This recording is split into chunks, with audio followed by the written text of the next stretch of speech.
કુનાલ, સૌથી પહેલા સમજીએ, કારણ કે એ જ ટેરિફ વોર જે સતત ન માત્ર ભારતના બજારને પરંતુ ગ્લોબલી એક કન્સર્ન આપણે જોઈ રહ્યા છીએ અને સતત એક ઘટાડો.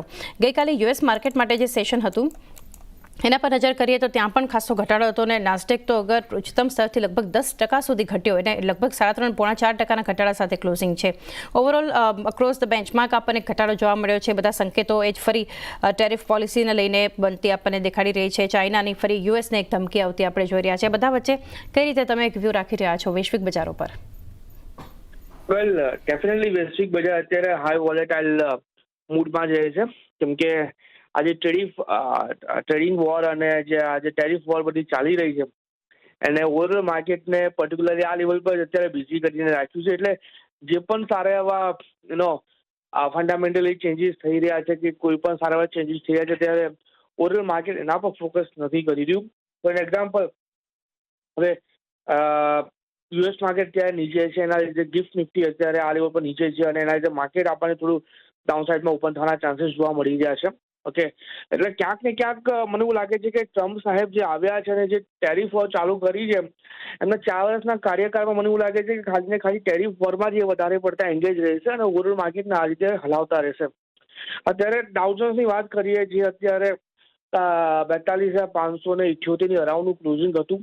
50 MA નીચે ઓલરેડી ટ્રેડ કરે છે, plus upward rising trend line હતું, એનું પણ બ્રેકડાઉન આપી દીધું છે. એટલે એક ટાઈમ હતો જ્યાં આપણને ડાઉ જોન્સમાં ઉપરની મોમેન્ટમ જોવા મળી હતી, પણ અત્યારે આ લેવલ પર જોવા જઈએ તો હાઈ વોલેટાઇલ છે, નીચેની મોમેન્ટમ જોવા મળી શકે છે. 42,000નો સપોર્ટ છે, 42,000 બ્રેક કરે તો વધે ઘટાડામાં આપણને 41,200 સુધીના પણ લેવલ ડાઉ જોન્સ બતાવી શકે છે. એટલે ડાઉ જોન્સ માટે અત્યારે જે વ્યૂ બની રહ્યો છે નેગેટિવ સાઇડનો છે.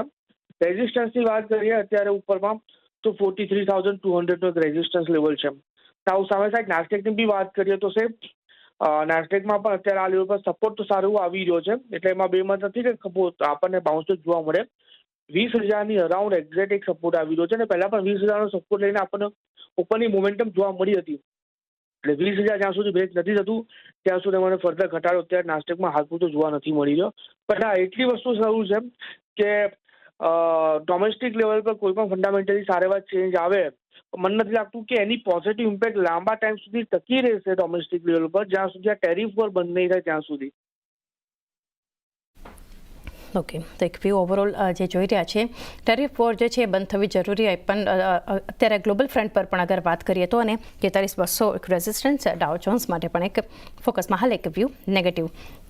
એફઆઈએસ અને ડીઆઈએસના ફિગર્સ જે બતાવી રહ્યા છે કુનાલ, 2,377 કરોડ એફઆઈએસ દ્વારા એક સેલિંગ કેશમાં થઈ છે ગઈકાલે અને 1,618 કરોડનું ડીઆઈએસે આપણને બાઇંગ કરતા દેખાડી રહ્યા છે. ઇન્ડેક્સમાં જોઈએ તો 1,744 કરોડ ખરીદ્યા છે અને સ્ટોક ફ્યુચર્સમાં પણ 1,677 કરોડની ખરીદદારી એફઆઈએસ દ્વારા આપણને બનતી દેખાડી રહી છે. એટલે એફઆઈએસની વેચવાલી કેશમાં થોડી ઓછી રહી છે અને ઇન્ડેક્સમાં ભારે માત્રામાં ખરીદદારી જોવા મળી. નેટ શોર્ટ કોન્ટ્રાક્ટ હવે ઘટી અને 1.74 લાખ પર આપણને આવતા દેખાડી રહ્યા છે. તો કઈ રીતે ફિગર્સ જોઈ રહ્યા છો તમે? વેલ, ફિગર્સ તો સેન્ટિમેન્ટલી પોઝિટિવ જ છે, કેમ કે કાલના દિવસમાં 1,700 કરોડની ખરીદારી કરી છે ઇન્ડેક્સમાં અને સ્ટોક ફ્યુચરની પણ વાત કરીએ તો સ્ટોક ફ્યુચરમાં પણ 1,600 કરોડની ખરીદી કરી છે. એટલે એમાં બેમત નથી. એના પહેલાના દિવસે 410 કરોડની ખરીદી કરી હતી. એટલે આ 2 દિવસમાં આપણને પોઝિટિવ મોમેન્ટમ તો જોવા મળી છે અને સામે સાઈડ હેજિંગ માટે ઓપ્શન સેલિંગ કરીને પણ ગયા છે. એટલે એક સારી વસ્તુ અહીંયા મને જોવા મળી રહી છે. બટ આ ખાલી ને ખાલી આજે ફ્યુચરમાં અત્યારે જે બાઇંગ કરીને આ લોકો જઈ રહ્યા છે, ઓકે, ટેમ્પરરીલી આપણને ગેઇન જોવા મળે છે, કેમ કે મેઇન મોટો આપણો ત્યારે જ કમ્પ્લીટ થશે જ્યારે કેશમાં એ લોકો ખરીદારી ચાલુ કરશે. કેમ કે કેશમાં વેચવાની મતલબમાં એમનો ઓવરઓલ વ્યૂ જે છે medium term to long term માટેનો મીડિયમ ટર્મ માટેનો એ ડાઉનસાઇડનો છે અને ફર્ધર કરેક્શન પણ એ લોકો માર્કેટમાં જોઈ રહ્યા છે. એટલે ખાસ કરીને ફ્યુચરમાં ખરીદારી છે એમાં સારી વસ્તુ છે. એ હોઈ શકે તમને 2-3 દિવસ માટે સારા એવા ગેઇન બતાવી શકે, પણ જ્યાં સુધી એફઆઈઆઈ ફરીથી કેશ માર્કેટમાં વેચવાલી માટે ખરીદી માટે નહીં આવે ત્યાં સુધી મને નથી લાગતું કે માર્કેટમાં આપણને સારું બૂસ્ટ ક્રિએટ થતું જોવા મળશે, સારું સેન્ટિમેન્ટ ક્રિએટ થતું જોવા મળશે અને એના બેઝ પર ફરીથી આપણે ઉપરમાં 24થી લઈને 25,000ના લેવલ રિક્લેમ કરી શકીશું. એટલે નો ડાઉટ વ્યૂ પોઝિટિવ થઈ શકે ટાઈમિંગ માટે, પણ કેશમાં ખરીદારી કરવી ઘણી જરૂરી છે એફઆઈઆઈની. જી, કેશમાં ખરીદારી ઘણી જરૂરી એફઆઈએસની અત્યારે ઇન્ડેક્સ અને સ્ટોક ફ્યુચર્સ જબરદસ્ત મજબૂત ફિગર્સ આજ માટે આપણને આપી રહ્યા છે. નિફ્ટી માટે સ્ટ્રેટેજી બનાવીએ કુનાલ, હવે તો આપણે જોઈ રહ્યા છીએ ગઈકાલે સ્પોર્ટમાં 22,544 પર 1% મજબૂતી સાથે નિફ્ટીએ ક્લોઝિંગ આપ્યું છે અને નિફ્ટી ફરી આજે લગભગ 70 અંકના ઘટાડા સાથે શરૂઆતના સંકેત આપી રહ્યું છે. નિફ્ટી માટે જોઈએ તો કોલ રાઇટર્સ એક્ટિવ અને પુટ રાઇટર્સનો ઝોન જોઈએ તો 22,600, ત્યારબાદ 22,700 અને 22,800 ઉપર આપણને કોલ રાઇટર્સ આઉટસ્ટેન્ડિંગ ઓઆઈ સાથે દેખાયા. નીચેની તરફ એક્ટિવ પુટ રાઇટર્સ 22,500, 22,400, 22,300 ઉપર. તો કઈ રીતે હવે વ્યૂ રાખી રહ્યા છો અહીંયાથી નિફ્ટી પર? નિફ્ટીની વાત કરીએ અત્યારે આ લેવલ પર, તો જે પ્રમાણે અત્યારે મોમેન્ટમ કાલના દિવસમાં જોવા મળી છે, સારી મોમેન્ટમ કેરી થઈ છે. અને પર્ટિક્યુલરલી જો હું ઓપ્શનની વાત કરું, જે ઇક્વેશનની વાત કરું, તમે અહીંયા જોઈ શકો છો કે થ્રોરે સ્ટ્રાઇક પ્રાઇસ કોલમાં આપણે લોંગ મિડટર્મની પોઝિશન બનતા જોવા મળી છે. આઈટીએમમાં શોર્ટ કવરિંગ છે, ડીપ આઈટીએમમાં, અને પુટમાં થ્રોરે સ્ટ્રાઇક પ્રાઇસ શોર્ટ બિલ્ટઅપ છે. એટલે ક્યાંક ક્યાંક પોઝિટિવ સેન્ટિમેન્ટ અહીંયા આ લેવલ પર ક્રિએટ થયું છે એવું. જી, તો એક નિફ્ટી માટે વ્યૂ ફરી કુનાલ સાથે આપણે કનેક્ટ કરીએ, પરંતુ ગઈકાલે 22,545ના લેવલ્સ પર આપણને ક્લોઝિંગ જોવા મળ્યું છે. આજે ગિફ્ટ નિફ્ટીના જે સંકેતો છે, એટલે નિફ્ટી ફ્યુચરનો જે ક્લોઝ હતો એના કરતાં જે જોઈએ તો ગિફ્ટ નિફ્ટી લગભગ 70 અંક નીચે છે. એટલે નિફ્ટી ઇમ્પ્લાઇડ ઓપનના સંકેતો છે કે આજે ગઈકાલે તો મજબૂત ક્લોઝિંગ જોયું, આજે ઘટાડા સાથેની શરૂઆત જે છે આપણને બનતી દેખાઈ શકે છે નિફ્ટી માટે. કુનાલ, નિફ્ટી માટે સ્ટ્રેટેજી? યસ, તો આપણે વાત કરતા હતા ઓપ્શનમાં. અત્યારે જે પ્રમાણે ઓપ્શન છે એનાલિસિસ અત્યારે આપણને ઇન્ડિકેટ કરી રહ્યું છે, વિડીયો અત્યારે ડેફિનેટલી પોઝિટિવ સાઇડનો બની રહ્યો છે. તમે જુઓ કે મેક્સ ઓવાય અત્યારે આ લેવલ પર 22,800 પર છે, અને પુટ સાઇડમાં અત્યારે આ લેવલ પર જોવા જઈએ તો મેક્સ ઓવાય 22,500 પર છે. એટલે ક્યાંક ને ક્યાંક એક સપોર્ટ ઇન્ડિકેટ થઈ રહ્યો છે 22,500ના લેવલ પર. એટલે 22,500 હોલ્ડ કરી રાખે તો આપણે ઉપરના 22,800 સુધીના લેવલ નિફ્ટી બતાવી શકીએ એવા ઇન્ડિકેશન અત્યારે ઓપ્શન ચેન પરથી આપણે જોવા મળી રહ્યા છે. અને બરાબર છે, ઓટીએમમાં લોંગ બિલ્ટઅપ છે અને આઈટીએમમાં શોર્ટ કવરિંગ છે કોલ સાઇડમાં. મને એવું લાગે છે કે આના બેઝ પર જ એક સારું એવું સેન્ટિમેન્ટ ક્રિએટ થઈ રહ્યું છે અને આપણને ઉપરની મોમેન્ટમ જોવા મળી શકે છે. નિફ્ટી બેંકની વાત કરીએ ને તો નિફ્ટી બેંકમાં સારી મોમેન્ટમ આપણને જોવા મળી છે. અને જે પ્રમાણે અત્યારે નિફ્ટી બેંક ટ્રેડ કરી રહી છે, મને વ્યૂ અત્યારે નિફ્ટી બેંકમાં પણ પોઝિટિવ સાઇડનો જોવા મળી રહ્યો છે. જે પ્રમાણે નિફ્ટી બેંક સપોર્ટ લઈને ટ્રેડ કરી રહી છે, આવનારા દિવસોમાં નિફ્ટી બેંકમાં આપણને ઉપરના લેવલ પર જોવા જઈએ તો 49,000 અને એ જો બ્રેક કરે તો પોસિબલ છે કે 49,400 સુધીના પણ લેવલ બતાવી શકે. કાલના દિવસમાં નિફ્ટીમાં મુવમેન્ટમ જોવા મળી, બેંક નિફ્ટીમાં નથી જોવા મળી. ઠીક છે, કેમ કે નિફ્ટીમાં જે ઘટાડો જોવા મળ્યો છે એના કરતાં ઓછો ઘટાડો આપણને બેંક નિફ્ટીએ બતાવ્યો છે. એટલે ક્યાંક ને ક્યાંક ત્યાં આ મુવમેન્ટમ સેટઅપ થઈ શકે છે.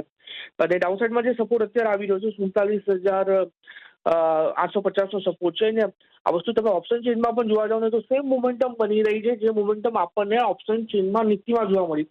તો સ્ટ્રાઇક પ્રાઇસ કોલ સાઇડમાં અત્યારે તમે જુઓ, આઈટીએમમાં શોર્ટ કવરિંગ છે, ઓટીએમમાં લોંગ બિલ્ટઅપ છે, પુટ સાઇડમાં શોર્ટ બિલ્ટઅપની પોઝિશન બનતા જોવા મળી રહી છે.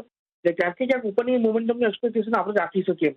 મેક્સ ઓવાય અત્યારે તમારું 49,000 પાસે છે. એટલે 49,000ના લેવલનું એક્સપેક્ટેશન આપણે અહીંયા આ લેવલ પર રાખી શકીએ. ને ડાઉન સાઇડમાં હાલ પૂરતો ઇન્ટરમીડિયેટ જે સપોર્ટ છે 48,500નો છે. તો મને લાગે છે કે ઇન્ટ્રાડેમાં જો 48,500નો સપોર્ટ લઈ છે તો 49,000 સુધીના પણ લેવલ બેંક નિફ્ટી ટચ કરી શકે છે. 49,000, 49,400 સુધીના લેવલ્સ, નીચે સપોર્ટ 47,850 એક ધ્યાનમાં તમે રાખી શકો છો. તો કુનાલ, હવે સ્ટોક સ્પેસિફિક રેકમેન્ડેશન્સ જાણીએ.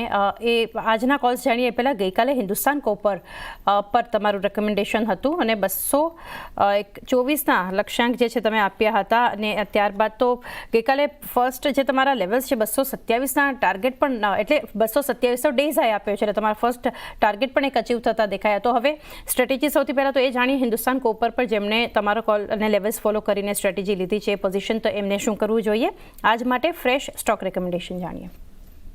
વેલ, સૌથી પહેલા હિન્દ કોપરની વાત કરીએ. નાઉ ટ્રેડિંગ માટે આપણે કોલની રિકમેન્ડેશન તો આપ્યું હતું. હું આપણે દર્શક મિત્રો એટલું જરૂરથી કહીશ કે આ સ્ટોકને તમે medium term to long term માટે પણ હોલ્ડ કરીને ચાલી શકો છો. ઉપરના લેવલથી 400થી લઈને અત્યારે 197 સુધી કરેક્ટ થઈ ગયું છે. એટલે 50% ડિસ્કાઉન્ટમાં અત્યારે આ ફંડામેન્ટલી સારો સ્ટોક મળી રહ્યો છે.